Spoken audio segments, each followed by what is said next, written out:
Любой маломальски уважающий себя турист, приезжая в Гонконг, первым делом интересуется чем?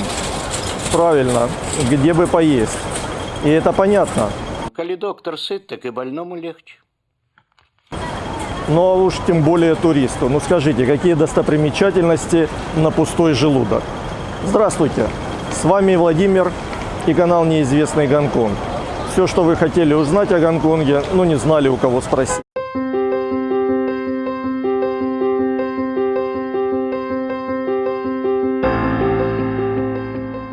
Туризм – популярный способ времяпровождения.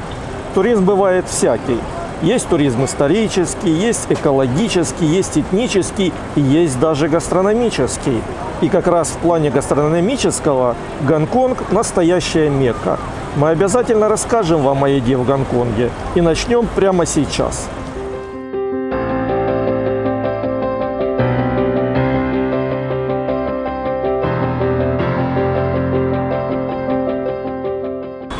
Если вы турист при деньгах и, что даже важнее, при времени, то вы идете кушать в ресторан, возможно, даже мишленовский. Ну а что, если и бюджет, и время ограничены? Тогда ваш выбор – стритфуд или уличная еда. Кстати, не путайте стритфуд с фастфудом. Фастфуд – это чаще всего сетевые заведения быстрого питания. Например, не при детях будет сказано Макдоналдс. Мы обязательно расскажем и о них, так что не пропустите. Изначально стритфуд – это незатейливая уличная еда, которую можно купить по дороге на работу, быстро съесть и порадоваться вкусу. Это в первую очередь городской формат, потому что подходит под вечно бегущий ритм мегаполиса. Но у этого нового направления есть и другая немаловажная особенность. В каждом городе стритфуд особенный и отражает часть культуры, как и любая национальная кухня. Например, флорентийский лампредотто, сэндвич с потрохами, раньше считался едой бедняков, а сегодня чуть ли не самый желанный вариант обеда для туриста.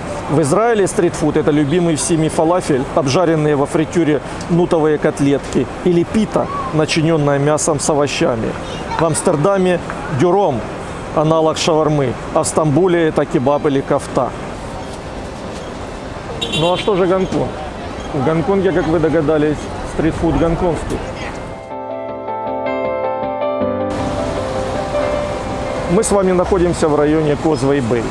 Это очень популярный туристический район города Гонконга. Он буквально наводнен торговыми центрами и брендовыми бутиками. И, как мы бы сказали, предприятиями общественного питания, включая стритфуд. Итак, чем же может поживиться простой турист с ограниченным бюджетом и временем в этом стритфудовом ларьке? Давайте подойдем и узнаем, что там за меню.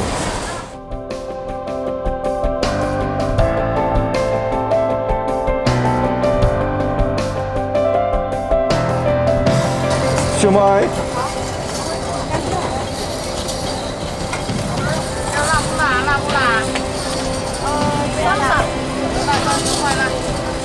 Фишбол.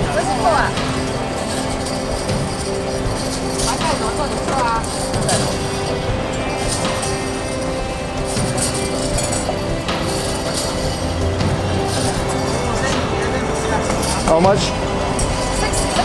60. Versailles.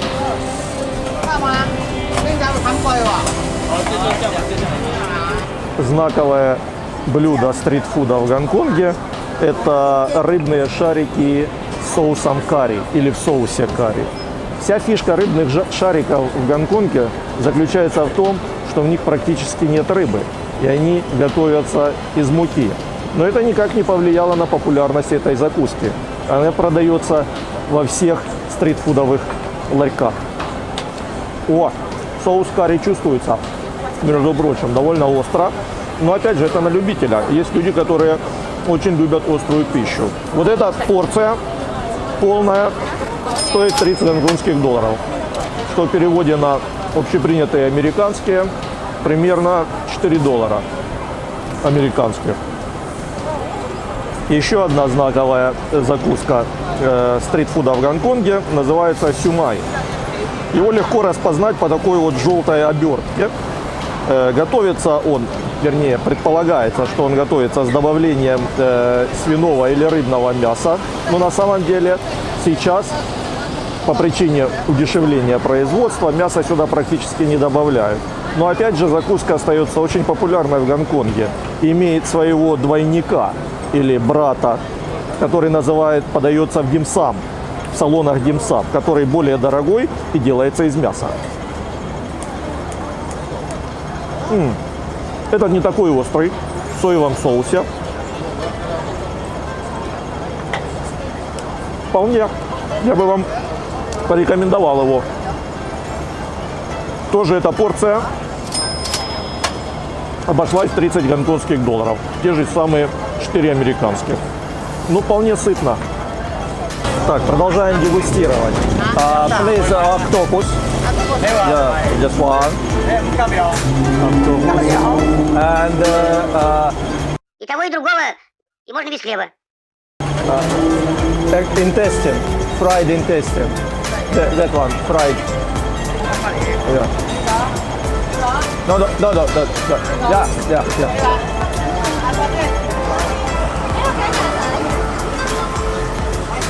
And shark fin.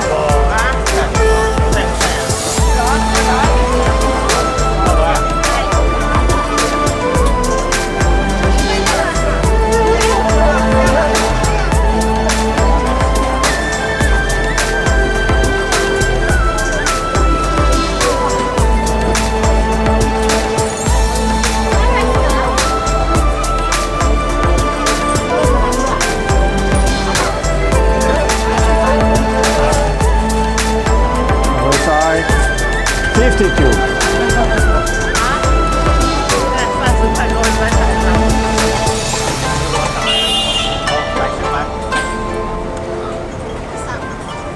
Осьминог. Вайсай. Есть и более традиционная еда, как сосиски, например. Вот. Мясо, свинина жареная. Здесь вот. Вайсай.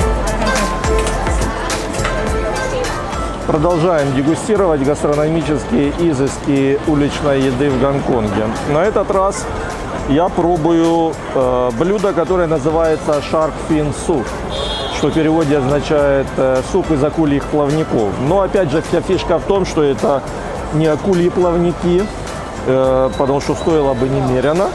Это намного дешевле, но все-таки это довольно популярно и довольно сытно. Какая гадость это ваша заливная рыба. Это такой очень густой суп, кисловатого такого вкуса, но очень вкусный, между прочим, с нудлами прозрачными такими, ну, вермишелью по-нашему, с яйцом, вполне сытно. Сейчас спою. Порция 20 гонконгских долларов. Еще два блюда традиционных для гонконгской уличной еды. Первое – это щупальца осьминога в соусе. Это если вам мясо захотелось. Диетического, кстати. Вот эта вот порция стоит 12 гонконгских долларов. 12 гонконгских долларов – это примерно 1,5 американских. Очень вкусно. Рекомендую. Следующее – это гонконгская эксклюзив. Что бы вы думали? Это жареная кишка свиная. Попадешь к вам в дом, научишься есть всякую гадость. Вали, тащи свою колбасу. Deep fry. Глубоко жареная.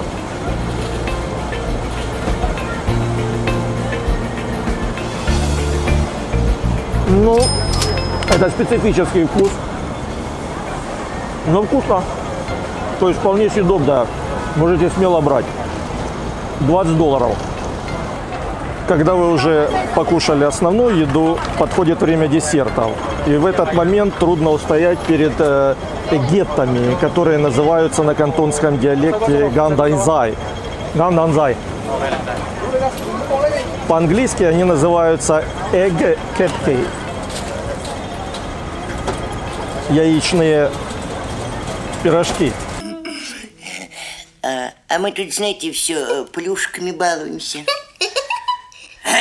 Стоит такая порция 20 гонконгских долларов. Гайсай.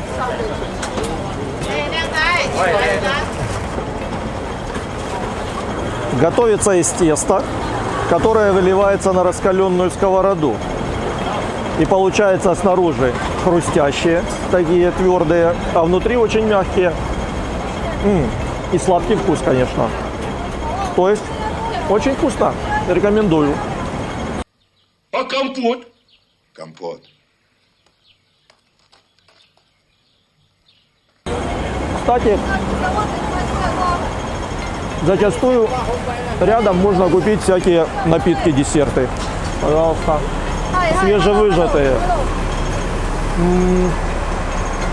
Give me please something. Watermelon juice, please. Watermelon. Oh. Please, yeah.